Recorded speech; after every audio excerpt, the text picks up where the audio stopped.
Imagine chegar no cartório para assinar um contrato importantíssimo, o mais importante da sua vida, e descobrir que alguém já assinou no seu lugar com seu nome e te colocou em um endereço chamado Rua dos Bandidos, bairro Miliciano, número 666. Parece roteiro de comédia, mas foi exatamente isso que aconteceu com Flávio Bolsonaro no dia em que ele foi registrar sua candidatura à presidência da República no Tribunal Superior Eleitoral.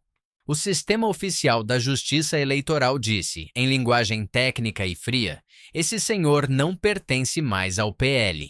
Ele é agora do Partido Missão, e com isso, em questão de horas, a candidatura mais aguardada da direita brasileira em 2026 esteve a um passo de ser cancelada antes mesmo de começar.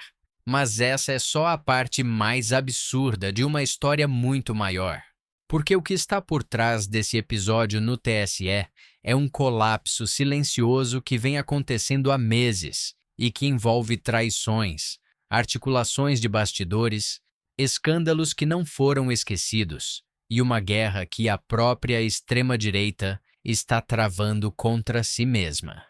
Quando Jair Bolsonaro foi preso e condenado a 27 anos de reclusão por tentativa de golpe de Estado, o campo político que ele construiu ficou sem cabeça. O herdeiro natural era Tarcísio de Freitas, governador de São Paulo, queridinho do mercado financeiro, preferido do Centrão e da Faria Lima, com números nas pesquisas que deixavam qualquer estrategista de campanha animado. Mas Tarcísio disse não. Decidiu disputar a reeleição ao governo de São Paulo e deixou o campo presidencial em aberto. Foi aí que Jair, de dentro da cadeia, resolveu resolver o problema do jeito que sempre resolveu tudo, na base do nepotismo.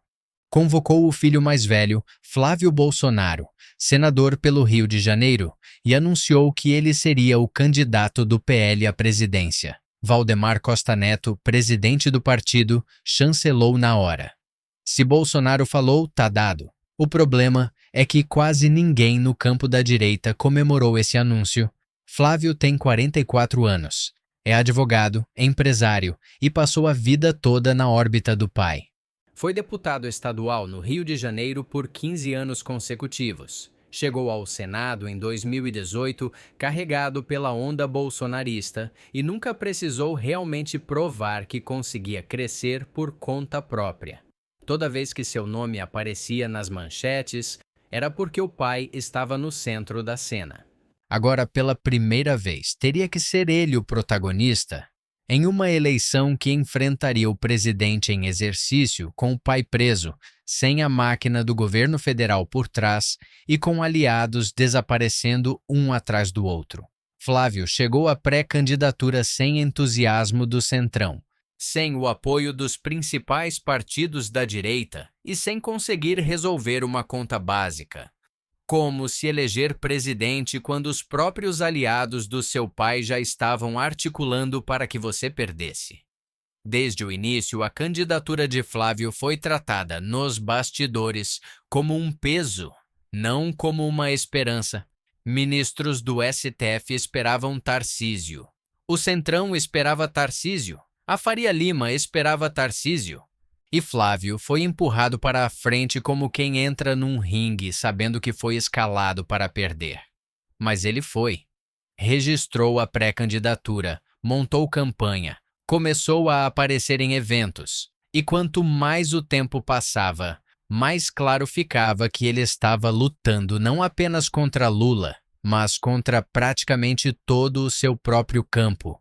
Luciano Zuccos, líder do PL na Câmara, chegou a tentar empacotar a candidatura com palavras gentis, chamando Flávio de equilibrado, experiente e preparado para o diálogo. Em Brasília, quando um aliado precisa usar palavras assim para descrever um candidato, é porque sabe que os números não falam por si mesmos. Na manhã do dia 13 de agosto de 2026, os advogados da campanha de Flávio Bolsonaro foram ao Tribunal Superior Eleitoral para registrar oficialmente a candidatura à presidência. era o último grande passo. O prazo final para o registro encerrava 2 dias depois, no sábado, mas o sistema do TSE retornou um dado que ninguém esperava. De acordo com uma certidão oficial emitida pela corte naquele dia, Flávio Bolsonaro constava com filiação regular ao Partido Missão desde o dia anterior, 12 de agosto. O mesmo documento indicava que ele havia sido desligado do PL na mesma data. No papel, Flávio tinha trocado de partido na véspera do registro, abandonado a legenda do pai e migrado justamente para o partido concorrente, aquele que tem como candidato à presidência o Renan Santos, fundador do MBL. Como isso era possível?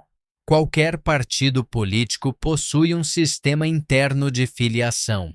O responsável pela legenda acessa a plataforma, insere os dados do filiado, nome completo, data de nascimento, título de eleitor, endereço e envia a ficha ao TSE. A partir daí, o tribunal processa a informação e atualiza o cadastro. É um processo que parece simples, e simples demais, como se descobriu. Alguém com acesso às credenciais internas do Partido Missão usou essa plataforma para filiar Flávio Bolsonaro à legenda. 2 dias antes, em 2 de agosto, havia ocorrido uma tentativa anterior, que foi barrada. Na segunda tentativa, em 12 de agosto, funcionou. O TSE aceitou a filiação. O detalhe que fez o episódio virar piada nacional foi o endereço registrado para Flávio Bolsonaro. Rua dos Bandidos, bairro Miliciano, número 666. Quem fez isso não estava apenas sabotando uma candidatura, estava mandando um recado. O Partido Missão, ao ser questionado, afirmou que foi vítima de uma tentativa de filiação fraudulenta e que o próprio sistema interno do partido percebeu o erro e tentou cancelar a filiação no mesmo dia. Mas o TSE não aceitou o cancelamento. O TSE, por sua vez, foi mais direto na sua nota oficial. O caso não foi resultado de um ataque hacker ao sistema eleitoral, mas sim do uso indevido da ferramenta por parte de alguém que possuía as credenciais da legenda para efetivar filiações. Em outras palavras, não foi invasão, foi alguém de dentro. O ministro Cássio Nunes Marques abriu inquérito, acionou a Procuradoria-Geral Eleitoral e determinou investigação pela Polícia Judiciária. A campanha de Flávio acionou a Polícia Federal. E os advogados que estavam esperando uma tarde tranquila no TSE passaram o dia inteiro correndo atrás de retificação de cadastro. O prazo para o registro encerrava em 2 dias. O endereço fictício usado na filiação fraudulenta não foi escolhido por acaso. E entender por que exige voltar um pouco na história de Flávio Bolsonaro, antes da pré-candidatura à presidência, antes do Senado, antes mesmo da campanha do pai. Por mais de 15 anos, Flávio Bolsonaro foi deputado estadual no Rio de Janeiro, na Assembleia Legislativa, a Alerj. E ao longo desses anos, seu gabinete acumulou uma série de conexões que a justiça ainda não terminou de desembaraçar. O nome mais famoso desse período é Fabrício Queiroz, ex-assessor de Flávio, ex-policial militar e amigo de longa data da família Bolsonaro. Em 2018, um relatório do Conselho de Controle de Atividades Financeiras apontou uma movimentação atípica de mais de 1,2 milhão de euros na conta de Queiroz. A partir daí, veio o escândalo que ficou conhecido como rachadinha. Segundo o Ministério Público do Rio, Flávio Bolsonaro comandou durante seus anos como deputado estadual um esquema de apropriação dos salários de servidores comissionados do seu gabinete. Os funcionários recebiam o salário, devolviam parte para Queiroz e Queiroz repassava os valores. Em 2020, o MP denunciou Flávio, Queiroz e mais 15 pessoas por organização criminosa, lavagem de dinheiro, peculato e apropriação indébita. Mas a história tem uma camada a mais. E foi essa camada que transformou o caso de um escândalo político comum em algo bem mais sombrio. Entre os nomes que aparecem nas investigações está o de Adriano da Nóbrega, ex-capitão do BOPE, condecorado com a Medalha Tiradentes por Flávio Bolsonaro, homenageado pelo deputado na tribuna da Alerj. Nóbrega era, segundo as investigações do MP, chefe de uma milícia no Rio de Janeiro. Sua mãe e sua esposa ocupavam cargos comissionados no gabinete de Flávio entre 2016 e 2017 e movimentaram juntas mais de 1,1 milhão no período analisado pelos investigadores. As investigações apontam que parte do dinheiro da rachadinha chegava às mãos de Nóbrega através de repasses feitos por Queiroz, e que esses recursos teriam irrigado o braço imobiliário da milícia no Rio de Janeiro, financiando construções ilegais. Adriano da Nóbrega morreu em fevereiro de 2020, numa operação policial no interior da Bahia. Estava foragido da justiça, escondido no sítio de um vereador bolsonarista. Seus celulares, à época, ainda aguardavam perícia. Muitos chamaram aquela operação de queima de arquivo. Então, quando alguém registrou Flávio Bolsonaro no endereço Rua dos Bandidos, bairro Miliciano, número 606, não estava apenas fazendo uma piada. Estava evocando um passado que a campanha de Flávio preferia que ficasse enterrado e que, ao que tudo indica, não ficará.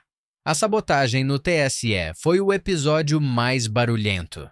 Mas não foi o único golpe que a candidatura de Flávio Bolsonaro levou nos últimos meses. Na verdade, foi o mais recente de uma série de reveses que foram se acumulando um atrás do outro, todos vindos do mesmo lado do tabuleiro. Tudo começou com os Republicanos. O partido de Tarcísio de Freitas era visto como um aliado natural. Afinal, Tarcísio foi ministro de Jair Bolsonaro e deve boa parte de sua trajetória política ao apoio da família. Mas, quando o PL foi buscar o apoio dos Republicanos à candidatura de Flávio, a resposta que voltou dos bastidores foi não. Rumores dão conta de que o próprio Tarcísio articulou para que seu partido mantivesse distância de Flávio. Sem dizer isso publicamente, claro. Tarcísio não trai de frente. Nunca foi esse o estilo. Em seguida, veio o União Brasil. Aqui também houve articulação nos bastidores. Davi Alcolumbre, presidente do Senado e figura central do partido, teria trabalhado ativamente para que o União Brasil ficasse fora da coligação de Flávio. O resultado? O partido foi na direção de Ronaldo Caiado. O Partido Progressista seguiu o mesmo caminho. Ciro Nogueira, presidente do PP e ex-ministro do governo Jair Bolsonaro, declarou que política não se faz só por amizade, uma frase que, no vocabulário do Centrão, significa não vou apoiar você. Restou a esperança no Podemos, que logo também se transformou em frustração. E então veio o golpe mais pesado e o mais calculado. Cleitinho Azevedo, candidato ao governo de Minas Gerais, era visto como um aliado que poderia dar votos importantes a Flávio no estado. Minas Gerais é um dos maiores colégios eleitorais do país. Um endosso do Cleitinho poderia mover agulha de verdade. O senador passou meses fazendo o jogo do vai-não vai, deixando a candidatura ao governo mineiro em aberto, criando expectativa, mantendo Flávio em suspense. Quando o prazo se esgotou, Cleitinho anunciou que seria candidato ao governo e que não apoiaria Flávio na disputa presidencial. Votos que poderiam ir para Flávio em Minas foram para o vazio, ou para Lula, ou tornaram-se nulos. De todos os personagens desta história, o mais silencioso é também o mais poderoso. Gilberto Kassab, presidente nacional do PSD, ex-prefeito de São Paulo, vice na chapa de Ronaldo Caiado, não aparece em manchetes de briga. Não xinga adversário. Não discute em rede social. Ele apenas move as peças. E as peças nesse tabuleiro são dezenas de milhares. O PSD é o partido com mais prefeitos no estado de São Paulo, de longe. Estima-se que Tarcísio de Freitas chega a ter o apoio de cerca de 95% dos prefeitos paulistas. E boa parte desse apoio não é dele, pessoalmente. É do Kassab. São prefeitos que dependem do PSD para verbas, cargos e indicações. Quando o Kassab fala para onde vai o voto, a mensagem desce pela cadeia de influência com eficiência quase mecânica. Kassab disse publicamente que Tarcísio seria um candidato melhor que Flávio Bolsonaro e que ficou frustrado quando o ex-presidente decidiu pelo filho. E então, com Caiado como candidato do PSD, montou uma estratégia simples: usar toda essa rede de prefeitos do interior paulista para fazer campanha de Caiado, nos palanques onde Tarcísio vai aparecer. O raciocínio é cirúrgico. Tarcísio será candidato à reeleição como governador de São Paulo. Ele vai a dezenas de eventos, cidades, inaugurações. E em cada um desses eventos, ao seu lado, haverá prefeitos pedindo votos, mas não para Flávio. Para Caiado, Tarcísio não precisa abrir a boca contra Flávio. O palanque fala por ele. E tem mais. Segundo interlocutores próximos a Kassab, o cálculo final não é apenas eleger Caiado, é drenar votos de Flávio a ponto de ajudar Lula a vencer no primeiro turno. A lógica é que, com Flávio enfraquecido e Caiado crescendo, parte do eleitorado que hesitaria migra para os nulos ou para o próprio Lula. E não seria de surpreender, especulam esses interlocutores, que o Palácio do Planalto tivesse alguma ciência dessa movimentação, já que o PSD integra a base de apoio do governo Lula no Congresso. É política brasileira funcionando no seu nível mais brutal. O inimigo do meu inimigo pode ser muito útil, mesmo que eu nunca assine nada com ele. Há um padrão no comportamento de Tarcísio de Freitas quando o assunto é Flávio Bolsonaro. Ele nunca o ataca. Ele simplesmente age como se Flávio não existisse. No primeiro debate presidencial da Band, quando Fernando Haddad tentou várias vezes associar o nome de Tarcísio ao de Bolsonaro e explorar essa conexão, o governador desviou com agilidade impressionante. Fugiu do nome como quem foge de uma armadilha. Afinal, Tarcísio sabe que ser visto como extensão do bolsonarismo, neste momento, é um risco calculado. A rejeição de Flávio está alta. Andar lado a lado com ele contamina. Mas Tarcísio não rompeu publicamente. Não disse não apoio. Não deu entrevista criticando. Simplesmente foi construindo uma zona de distância e usando o Kassab como escudo para fazer o trabalho pesado. Rumores de bastidor, que circulam há meses entre assessores e estrategistas da direita, dão conta de que a campanha de Tarcísio chegou a enviar um recado informal à campanha de Flávio. Se a rejeição do senador em São Paulo ultrapassasse determinado patamar nas pesquisas, Tarcísio simplesmente deixaria de citá-lo, em qualquer contexto, positivo ou negativo. Como se o candidato à presidência do PL simplesmente não existisse. A estratégia faz sentido do ponto de vista político. Tarcísio está de olho em 2030. Não quer chegar ao próximo ciclo eleitoral marcado como o homem que destruiu Flávio, nem como o homem que foi leal a um candidato que perdeu feio. A neutralidade perfeita no Brasil é o silêncio estratégico, e Tarcísio aprendeu isso rápido. O problema para Flávio é que no eleitorado de direita em São Paulo, Tarcísio move multidão. E multidão que segue Tarcísio neste momento não está sendo direcionada ao PL.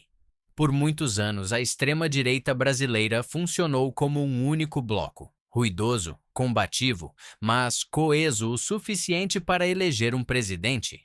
Isso acabou. O que existe hoje não é uma extrema-direita. São três e estão em guerra aberta. A primeira é o bolsonarismo clássico, o eleitorado do Flávio, a base mais fiel a Jair Bolsonaro, os que ainda vestem a camisa do ex-presidente preso e veem no filho mais velho o continuador legítimo do projeto nacional. É o maior dos três grupos, mas está encolhendo. A segunda é a vertente dos Nicoletes, os seguidores de Nicolas Ferreira, o jovem deputado federal que construiu uma base própria nas redes sociais e tem se aproximado cada vez mais do campo evangélico, do universo de Michele Bolsonaro e de figuras como Damares Alves. Há rumores consistentes de que Nicolás está articulando, para 2028, uma debandada de parlamentares do PL em direção ao Partido Novo, levando consigo um pedaço relevante do eleitorado mais jovem e mais conectado. A terceira é o MBL, o Movimento Brasil Livre, representado na corrida presidencial pelo próprio Renan Santos e pelo Partido Missão. O MBL nasceu do mesmo antipetismo que gerou o bolsonarismo, mas fez um caminho diferente. Foi se tornando anti-Bolsonaro ao longo dos anos, construiu uma linguagem própria e hoje compete pelo mesmo eleitorado sem qualquer inibição. Foi justamente dentro desse campo que saiu a filiação fraudulenta de Flávio. E foi Flávio quem, publicamente, saiu atacando o MBL após o episódio, acusando o partido de jogar sujo. Renan Santos respondeu negando o envolvimento direto. A briga está aberta, e enquanto os três campos brigam entre si, o eleitorado de direita fragmentado pode estar fazendo exatamente o que o Palácio do Planalto mais deseja, migrando para o voto nulo, dispersando-se entre candidatos nanicos ou, em menor número, sendo convencido por Caiado. Qualquer um desses cenários ajuda Lula. O prazo para o registro de candidaturas encerrou às 19 horas do sábado, 15 de agosto. E com a investigação aberta no TSE, com a Polícia Federal acionada e com os advogados correndo contra o relógio, a candidatura de Flávio Bolsonaro viveu horas de suspense real. A tendência confirmada pelos aliados do PL é que o TSE retifique o cadastro e permita o registro sob a filiação original ao PL. A irregularidade foi documentada. Há indícios de uso indevido de credenciais internas do Missão, e a Justiça Eleitoral tem mecanismos para corrigir esse tipo de distorção. Do ponto de vista técnico-jurídico, a candidatura provavelmente sobrevive. Mas o dano político já foi feito. Flávio chegou ao ato de registro como o candidato que nenhum aliado importante quis apoiar, com escândalos do passado ressurgindo, com o próprio campo da extrema-direita em guerra. E aí, ainda teve seu nome jogado no endereço Rua dos Bandidos, bairro Miliciano, para a imprensa toda fotografar. E o que os números mostram é que a candidatura de Flávio, mesmo sobrevivendo juridicamente, enfrenta um desafio que nenhum advogado resolve. Ele precisa convencer um eleitorado fragmentado de que é a melhor aposta de um campo que não acredita mais em apostas únicas. O pai dele foi preso. Os aliados dele foram para outros partidos. O governador mais popular da direita está usando o silêncio como arma. O partido rival sabotou seu registro. E os escândalos que deveriam estar esquecidos aparecem toda semana em alguma nova manchete. Se existe um roteiro para perder uma eleição presidencial antes de começar a campanha oficial, Flávio Bolsonaro está seguindo ele com precisão desconcertante. A pergunta que fica, e que vai definir o próximo capítulo desta história, não é se Flávio consegue se registrar, é se depois de tudo isso ainda existe eleitorado suficiente para levá-lo ao segundo turno. E o que acontece com o bolsonarismo no dia seguinte? Qualquer que seja a resposta, se Flávio chegar ao segundo turno contra Lula, vai depender de uma reunificação da direita que hoje parece improvável. Precisaria do palanque de Tarcísio, da bênção do Kassab, da neutralidade do MBL e do perdão de aliados que já foram embora. São muitos milagres para uma única campanha.